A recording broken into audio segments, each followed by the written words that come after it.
मोदी जी ही main वहां क्यों है? ये तो सारे देश का मंदिर है। एक सब्जी की रेहड़ी पर एक माँ ने एक बच्ची को जन्म दिया है। ऐसे जी ईडी को हम क्या देखते हैं? देश का बच्चा बच्चा ईडी को देख रहा है। ईडी तो जो है बीजेपी की एक टीम है। मकान भरे पड़े हैं, लोगों ने जो दान दिया है, तो ना तो वहाँ आपातकालीन परिस्थितियां थी और ना ही वहाँ धन का अभाव था। तो फिर अधूरे मंदिर में प्राण प्रतिष्ठा क्यों कर रहे हैं? ये मेरा नहीं कहना है, ये धर्म गुरुओं का कहना है। और तो बीजेपी में शामिल हो जाता है, वो दूध से उसको नहला के वॉशिंग मशीन में डाल के फिर उसको पवित्र किया जाता है। और फिर ऐसे ऐसे माहौल में हम क्या कहें जी, ईडी क्या कर रही है? उसमें किसी ने बुलावे की किसी की हिम्मत भी नहीं होनी चाहिए। लोग कहते हैं जी हमने भगवान को घर दे दिया। वो भगवान को घर दे सकते हैं, लेकिन हम तो इस चीज़ को मानते नहीं। हम तो कहते हैं कि भगवान सबको घर देते हैं।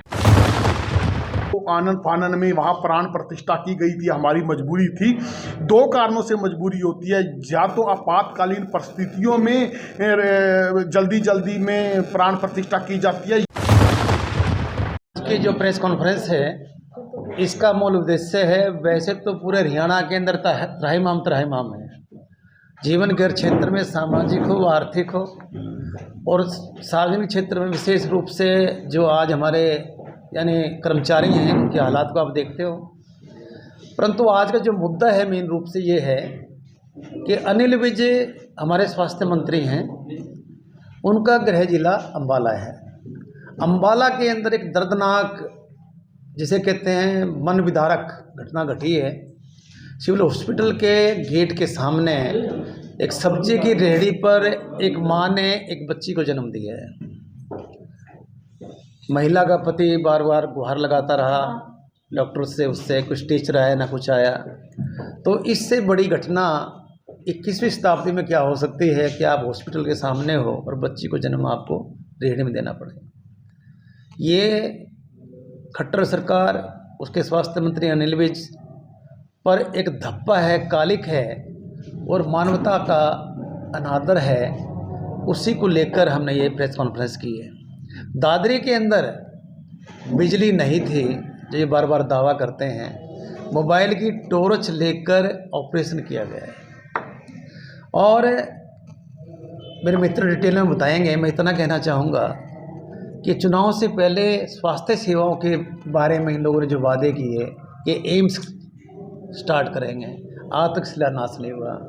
और इन लोगों ने एक ड्रामा किया दिल्ली की तर्ज पर कि 500 चिकित्सा औषधि केंद्र स्टार्ट किए जाएंगे, उसमें से 90 स्टार्ट किए और आज का सर्वे ये कहता है कि 50 में से बंद है। आज हरियाणा के अंदर सरकारी रिपोर्ट के अनुसार 10,000 डॉक्टर की ज़रूरत है।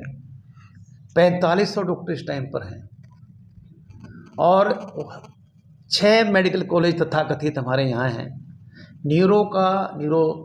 न्यूरोलॉजी का केवल डिपार्टमेंट 1 करोड़ तक में है पीजीआई में। अदरवाइज सारे मेडिकल जो कॉलेज हैं इनके फेल हैं। और जिस क्षेत्र में डॉक्टर ही नहीं होंगे तो आप ये मानकर चलिए कि उसका इलाज कैसे होगा। बच्चों के डॉक्टर नहीं हैं, बाल विशेषज्ञ 12 साल या उससे कम उम्र के बच्चों के लिए किसी प्रकार का कोई डॉक्टर नहीं है। तो आज पूरे हरियाणा के अंदर अम्बाला की घटना को लेकर हमारे अध्यक्ष डॉक्टर सुशील गुप्ता और सभी लोगों ने प्रेस कॉन्फ्रेंस की है। हम जनता का परस सरकार का ध्यान दिलाना चाहते हैं कि इतना अमानवतावादी दृष्टिकोण आने वाले चुनाव में इनके लिए महंगा पड़ेगा। और अगर ऐसा चलता रहा तो पूरे स्वास्थ्य सेवाओं में त्राहिमाम हो जाएगा। बलविंदर भाई जी क्या कहेंगे सर आप? बलविंदर जी हाँ जी, ऐसे है कि आज का कौशिक जी हमारे सीनियर है, उन्होंने लगभग बता दिया है कि इससे पहले ये सरकार, इनके पास शर्म नाम की तो चीज़ नहीं है। अगर स्वास्थ्य मंत्री के गृह क्षेत्र में अगर एक महिला गेट के ऊपर एक रेहड़ी पे बच्चे को इतनी ठंड में जन्म देती है, तो इससे बुरी कोई बात हो नहीं सकती। क्योंकि ये सरकार, इनको किसी का कोई खौफ नहीं है, कोई डर नहीं है। उसका कारण एक ही है कि आज भी लोग इनको धर्म और जाति के नाम पे वोट दे रहे हैं। जब वोट धर्म और जाति के नाम पे मिलता है तो क्यों ये हॉस्पिटल बनाएंगे, क्यों स्कूल बनाएंगे। जब से देश आज़ाद हुआ है शिक्षा और स्वास्थ्य का स्तर तो ये सुधार ही नहीं पाए हैं। अगर जिस देश में शिक्षा का स्तर नहीं सुधरा तो उस देश को कोई विकसित नहीं बना सकता। और स्वास्थ्य सुविधाएं जहां जिस देश में लचर हैं, अगर वो कहते हैं कि हम विकसित हो जाएंगे तो ये बेईमानी होगा। दूसरी बात यह है कि आप देख सकते हैं कि ये 1100 करोड़ रुपए से कह रहे हैं जी हम यहाँ पे मेडिकल कॉलेज बनाएंगे। मेडिकल कॉलेज एक अलग चीज होती है, हॉस्पिटल एक अलग चीज होती है। अगर हॉस्पिटल को खत्म करके आप मेडिकल कॉलेज बनाएंगे, उस मेडिकल कॉलेज को बनाने में 5 साल लगेंगे और 5 साल करने के बाद फिर वहाँ डॉक्टर तैयार होंगे और फिर इलाज होगा। तो एक पीढ़ी जो इस टाइम चल रही है उसका क्या होगा, इस पीढ़ी का क्या कसूर है। कुछ बुजुर्ग तो जब तक हॉस्पिटल बनेगा तब तक चले ही जाएंगे, इलाज के बगैर चले जाएंगे, कुछ बच्चे इलाज के बगैर चले जाएंगे। सबसे पहले अगर 1100 हर जिले में ये मेडिकल कॉलेज बनाने का प्लान कर रहे हैं, हर जिले में 1100 से लेकर 1500 करोड़ लगेगा, तो मात्र 1500 करोड़ हर जिले में लगाने की बजाय अगर 1500 करोड़ टोटल भी लगा दें तो ये हमारे ट्रामा सेंटर सुधर सकते हैं, हमारे सिविल हॉस्पिटल सुधर सकते हैं। इस पे कोई ध्यान नहीं है। मेडिकल कॉलेज भी बनते लेकिन तब तक के लिए हॉस्पिटलों को लावारिस नहीं छोड़ना चाहिए था।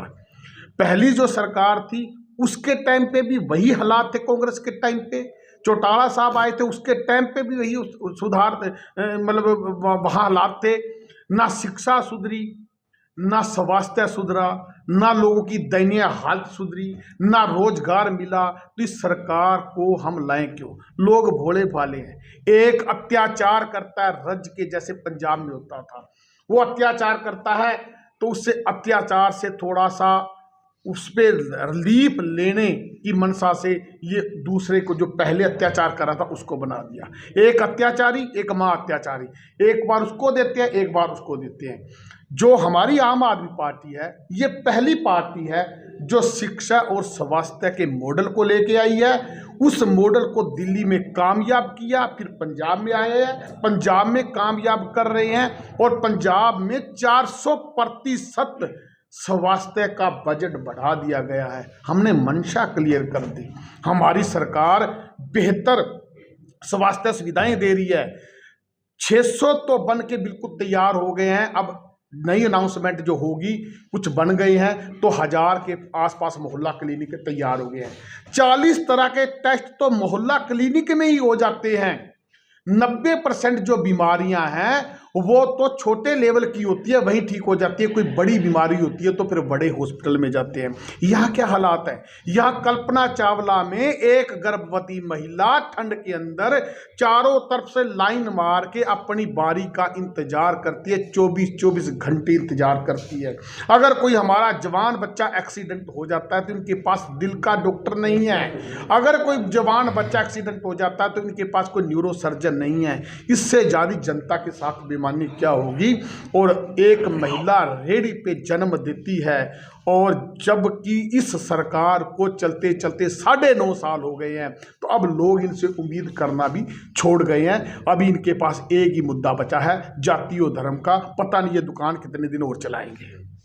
आप पार्टी इतनी अच्छी और सच्ची है तो नेता कार्यकर्ता छोड़कर क्यों जा रहे हैं? ऐसे है जी, कुछ नेता मैं बताऊंगा, कुछ नेता यहाँ पे आए थे, उनको लगता था कि यहाँ हमारी टिकट आसान होगी, पार्टी की लहर है। उन्होंने क्या सोचा था, जब यहाँ हमारी पार्टी के बीच में आए तो उनको लगा कि नहीं, यहाँ बड़े कद के हिसाब से टिकट किसी को मिलने वाली नहीं है। यहाँ टिकट मिलेगी जब जो वर्कर कितना काम कर रहा है और उसने अपना क्या वजूद पब्लिक में बनाया है। तो जब उन्होंने कहा कि पब्लिक का सर्वे करके ही टिकट मिलने वाली है, बड़े नेताओं का यहाँ कोई आधार फिर बचता नहीं है, जो टिकटों के लिए इधर उधर भागते हैं, तो उनका उन पार्टियों में स्वागत है। हमारे में तो एक अच्छे और निष्ठावान कार्यकर्ता का सदा स्वागत है।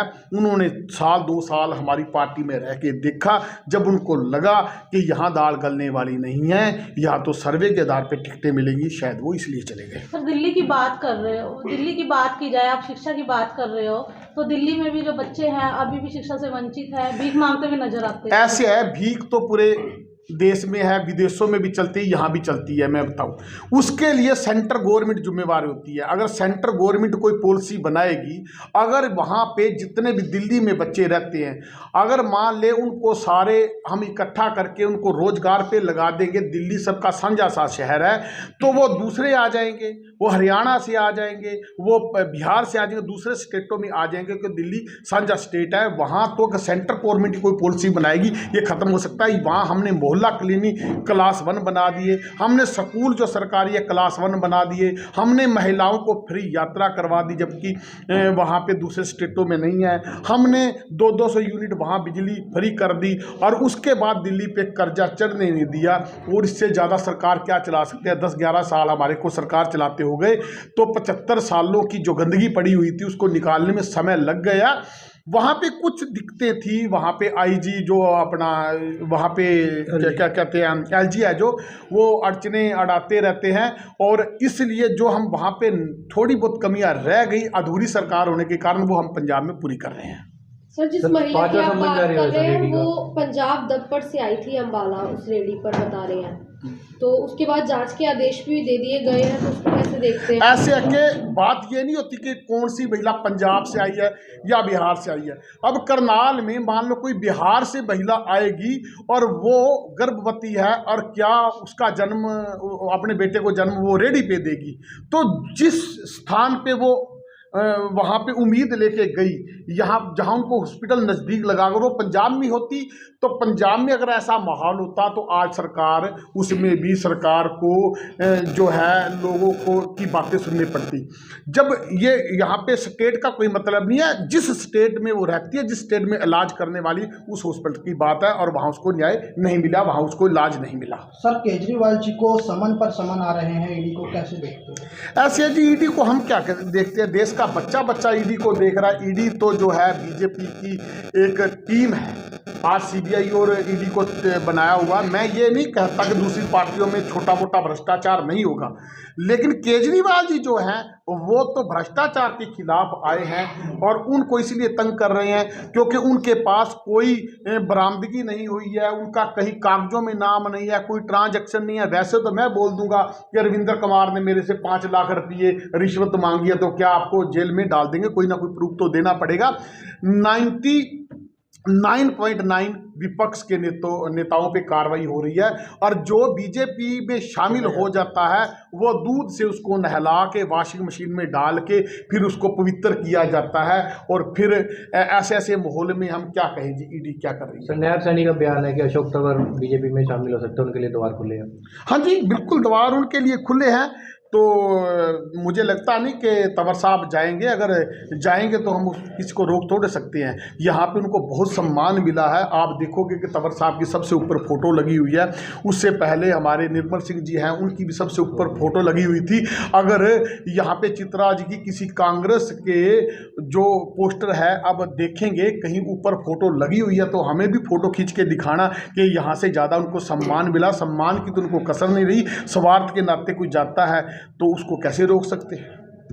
चुनावों पर सर इसका प्रभाव पड़ेगा, जो बड़े नेता जा रहे हैं पार्टी छोड़कर? वो आ रहे थे तो फिर इसका मतलब जब वो आए तो एकदम से पार्टी का ग्राफ उठना चाहिए था। वो तो मैं नहीं मान लिया कि बहुत बड़े नेता हैं, लेकिन जब वो आए थे तो फिर क्या हमारा एक तरफा माहौल बन गया था, या उनके जाने से एक तरफा हमारा माहौल गिर गया? ऐसा कुछ नहीं होता। पार्टी के साथ नेता होता है, नेता के साथ पार्टी नहीं होती। कांग्रेस बोलती है कि हमें गठबंधन की जरूरत नहीं है, हरियाणा में हम सक्षम हैं। तो हम कौन सा गठबंधन कर रहे हैं उनके साथ? इंडिया गठबंधन में तो उनको बहुत ज़्यादा जरूरत है। सभी को ज़रूरत है, क्योंकि लोकतंत्र को ख़त्म होने से बचाना है। उसमें कोई ये नहीं है कि कौन सी पार्टी भ्रष्टाचार कर रही है, कौन सी क्या कर रही है। सबसे पहला मकसद लोकतंत्र को बचाने का है, और लोकतंत्र को बचाने के लिए गठबंधन हो रहा है। हरियाणा में कोई स्टेट लेवल पे तो कोई गठबंधन की बात आई भी नहीं है, और आम आदमी पार्टी सक्षम है। जैसे वो सक्षम है तो हम भी सक्षम है।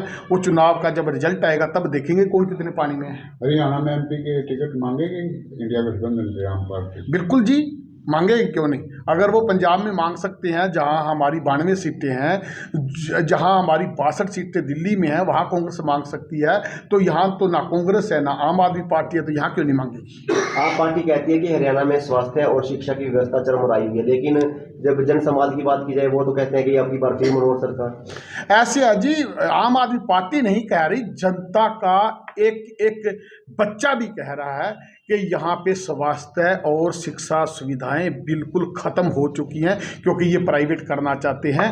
और अब की बार 75 पार तो बहुत पुराने समय से सुनते आ रहे हैं, जबकि इन्होंने बड़े बड़े चैनलों का भी इनको पूरा आशीर्वाद है। तो अब की बार मुझे नहीं लगता कि ये दहाई आंकड़े पहुंच जाएंगे। जब मैं अपने दोस्तों में बात करता हूं तो कहता हूं जी इनकी तो 10 सीटें भी नहीं आएंगी। कहते बलविंदर जी गिनवा दो 10 कौन कौन सी आएंगी, तो हम एक भी नहीं गिनवा पाते, क्योंकि अब की बार विज साहब की सीट भी सेफ नहीं है। जो 4 सीटें आती थी तो विज साहब की उसमें सीट शामिल होती थी। जब विज साहब की सीट सेफ नहीं है तो मुझे नहीं लगता एक भी सीट यहाँ पे आएगी अपना बीजेपी सरकार की। अगर खट्टर साहब भी ये उम्मीद कर रहे हैं कि हमारी सरकार आएगी, तो फिर तो कोई भी उम्मीद कर सकता है। तो राम मंदिर के लिए न्योता है आप पार्टी के बड़े नेताओं को? किसने देना है न्योता? राम मंदिर हमारे को कौन न्योता देगा? हमारे को तो भगवान जी न्योता देंगे। हम तो मंदिर में जाते हैं, आप देखते नहीं हैं, यहाँ पे जागरण में जाते हैं, बालाजी का जागरण होता है वहाँ जाते हैं, माता का जागरण होता है वहाँ जाते हैं। वहाँ भी जाएंगे जब हमारा दिल करेगा तब जाएंगे। और उसमें किसी ने बुलावे की किसी की हिम्मत भी नहीं होनी चाहिए। लोग कहते हैं जी हमने भगवान को घर दे दिया, वो भगवान को घर दे सकते हैं, लेकिन हम तो इस चीज़ को मानते नहीं। हम तो कहते हैं कि भगवान सबको घर देते हैं। ये इतना मतलब श्री राम मंदिर के नाम पर इतना किया जा रहा है, इसको कैसे देखते हैं आप? ऐसे है जी, वैसे तो मैं धर्म के चक्कर में पढ़ना नहीं चाहता, लेकिन क्योंकि सारे धर्मों का मैं आदर करता हूँ। और आपने देखा होगा कि मैं सिख धर्म से हूँ, मैं लगातार 10.5 साल से पार्षद हूँ और मेरे पे आज तक बिरादरी का टैग नहीं लगा है। लेकिन मैं ये कहता हूँ कि जो हमारे बड़े संत हैं वो आने के लिए मना कर गए। उन्होंने ये बोला है कि जब वहाँ पे शुरू में यहाँ पे वहाँ झगड़ा हुआ था, उस टाइम तो 22 दिसंबर को आनन फानन में वहाँ प्राण प्रतिष्ठा की गई थी। हमारी मजबूरी थी। 2 कारणों से मजबूरी होती है, या तो आपातकालीन परिस्थितियों में जल्दी में प्राण प्रतिष्ठा की जाती है, या धन के अभाव में भी हमारे पास पैसा नहीं है, एक बिल्डिंग तैयार करते हैं वहाँ प्राण प्रतिष्ठा कर देते हैं। लोगों ने इतना दान दिया है, वहाँ पे मकान भरे पड़े हैं, लोगों ने जो दान दिया है। तो ना तो वहाँ आपातकालीन परिस्थितियाँ थी और ना ही वहाँ धन का अभाव था, तो फिर अधूरे मंदिर में प्राण प्रतिष्ठा क्यों कर रहे हैं? ये मेरा नहीं कहना है, ये धर्म गुरुओं का कहना है। और जो 4 हमारे मेन धर्म गुरु हैं वो नहीं जा रहे, तो इसका मतलब साफ है। और वो ये भी कहते हैं कि मोदी जी ही मेन वहाँ क्यों है? ये तो सारे देश का मंदिर है। उस टाइम सरकार कौन थी? उस टाइम कांग्रेस की सरकार थी। उस टाइम लोग कहते थे कांग्रेस ने छूट दिया तभी बाबरी मस्जिद छूटी है। तो सारी सरकारों का रोल है, हर इंसान का रोल है। वहाँ पे बहुत दुनिया गई थी। तो इसका मतलब ये थोड़ी है कि एक बंदा सारे काम कर रहा है, तो फिर कोर्ट किस लिए है? लोग तो कहते हैं कोर्ट ने हमारे हक में फैसला दे दिया। तो अगर मोदी जी बहुत बड़े थे तो कोर्ट के फैसले से पहले मंदिर क्यों नहीं बनवाया? कोर्ट के फैसले के बाद क्यों बनवाया? कुछ दूसरी पार्टियों से लोग संपर्क में आपके जुड़ने के लिए? किसके जी? हमारी आम आदमी पार्टी में। देखो जी, कोई भी पार्टी होती है उसमें 2 सवारी उतरती हैं, ट्रेन है ये तो, और 4 चढ़ती भी हैं। जो नीतियों के साथ जुड़े हैं वो इनके साथ हैं, और जो टिकटों के लिए आए हैं वो तो इधर उधर देखेंगे, घूमेंगे, जहाँ उनको टिकट पक्की होगी वहाँ जाएंगे। बदलाव